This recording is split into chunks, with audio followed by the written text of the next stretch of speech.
It is the 8th century BC, and the Italian peninsula is a hodgepodge of different cultures, all feuding and blending together.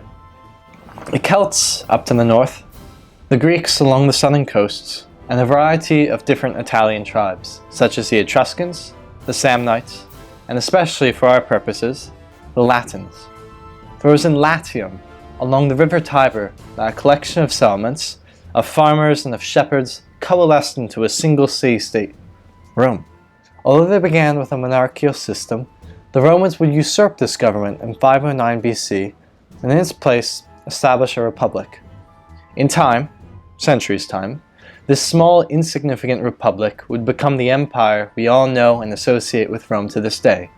But how did it get to this size? With such an enormous spread of territory, encompassing a plethora of different biomes and terrains and societies, it is almost a given that the army of the Roman Republic had to be adaptable and versatile in order to achieve what it gradually conquered over the centuries. In this video, we shall be looking at the evolution of the Roman military, constantly breaking the constraints and barriers of its situations through efficiency, ingenuity, and sheer grit. From its infancy, war was a defining feature of Roman culture and lifestyle.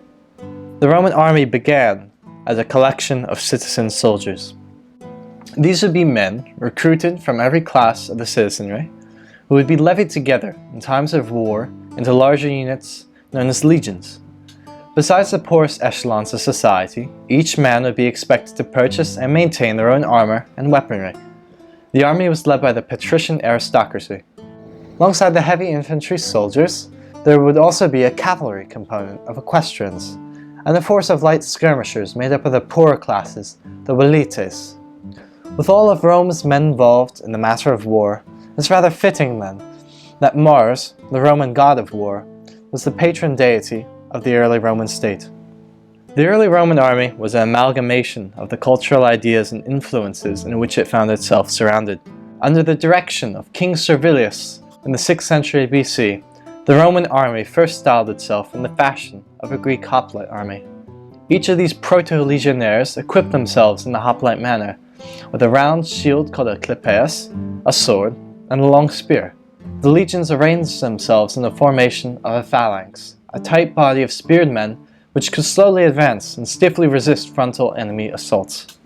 Over the centuries, the Romans eventually solidified their control over the whole of Latium, and from there began to expand outwards into other regions, such as Etruria, Campania, and Umbria. There was one particular region of Italy, however, that posed a unique and difficult challenge to the Romans: Samnium. Starting in 341 BC, the Samnite Wars between the Samnites and Rome began a decades-long struggle for the Romans to succeed on what was previously foreign turf.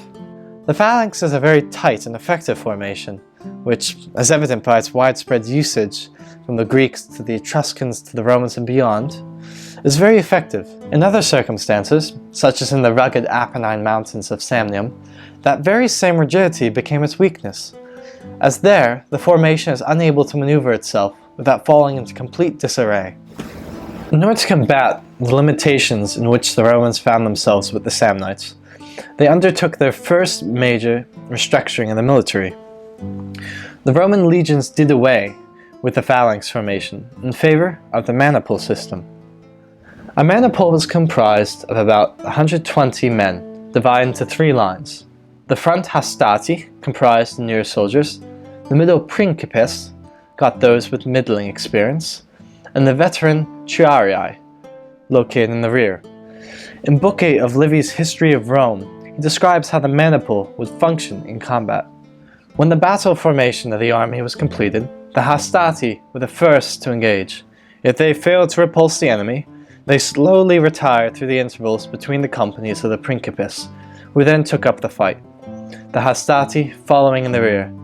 If the principes were also unsuccessful, they slowly retired to the triarii, which has given rise to the proverbial saying, when people are in great difficulty, matters have come down to the triarii. In addition to other changes during this time, such as the replacement of the clypeus with the more recognizable scutum as the main choice of shield, The Roman infantry was now made much more versatile to fight in new terrains thanks to its flexibility caused by the maniple. The Romans would eventually go on to defeat the Samnites, and further military conflicts would see the Romans subdue just about the entirety of the Italian peninsula. It was then in Sicily that the Romans first got into conflict with Carthage, a maritime empire which is established by the Phoenicians of Tyre. Writing several centuries later, Cassius Dio writes on the situation.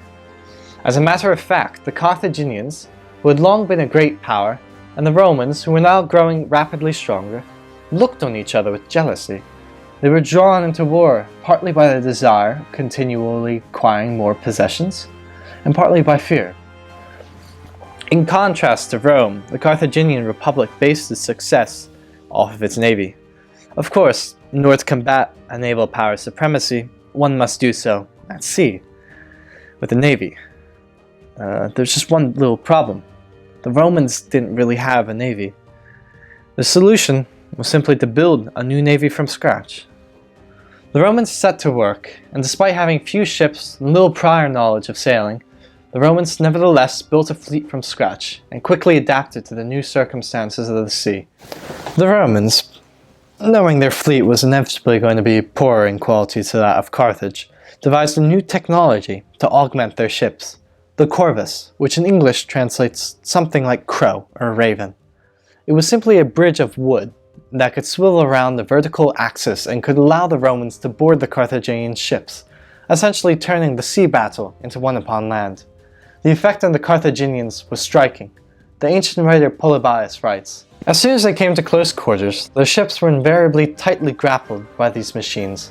The enemy boarded by means of the crows and engaged them on their decks. And in the end, some of the Carthaginians were cut down, while others surrendered in bewildered terror at the battle which they found themselves engaged, which eventually became exactly like a land fight." Despite several, frankly colossal, setbacks at sea, the Romans finally managed to turn the tides of the naval war in their favor. After having already prevailed in the land struggle in Sicily, the Romans then won the First Punic War, thus proving they could achieve victory through a cunning mixture of tactical strategy and raw perseverance of their wills to fight. With the coming of the 2nd century BC, Roman expansion really took off. Time and time again, the Roman military would demonstrate its efficient and versatile prowess in the field against its enemies, ranging from Spain to Macedonia to Africa. As the Roman Republic stretched across the Mediterranean, a problem arose when the men of the armies themselves became overstretched. The nature of Rome's foreign wars meant that men had to be recruited to serve for often years at a time. Particularly to independent farmers who had to leave their land for many years, the property would soon fall into disrepair and be sold off, making them landless and exacerbating the late Republic's socio-economic issues. Therefore, with each new campaign to be waged or province to be garrisoned, the military's reliance upon the citizen soldier was becoming more and more unsustainable. Starting around his first consulship in 108 BC, a Roman general and statesman by the name of Gaius Marius would begin to implement significant reforms to the Roman military. Here, the Greco-Roman historian Plutarch remarks on how Marius emphasized his troops' self-sufficiency. Setting out on the expedition, he labored to perfect his army as it went along, practicing the men in all kinds of running and in long marches, and compelling them to carry their own baggage and to prepare their own food. Additionally, in order to relieve the dearth of manpower, Marius opened up the rank and file of the Roman legions to the landless poor. This is a huge change, as it created career soldiers, ones who would be salaried, and ones who would eventually receive land upon their retirements. While this relieved the short-term shortage of soldiers for the armies, it also played a critical role in shifting the loyalties of these soldiers from the Republic itself to their employers, the generals, which would have a critical impact upon the fall of the Roman Republic in the coming decades. As you can see, the Roman Republic was one of constant evolution. In dealing with the practical dilemmas they faced, even the traditionalist Romans were not unwilling to change the way their armies functioned. The Roman military of the Republican era ultimately succeeded due to the famed tenacity and eagerness to evolve in the pursuit of gain and glory for the Republic.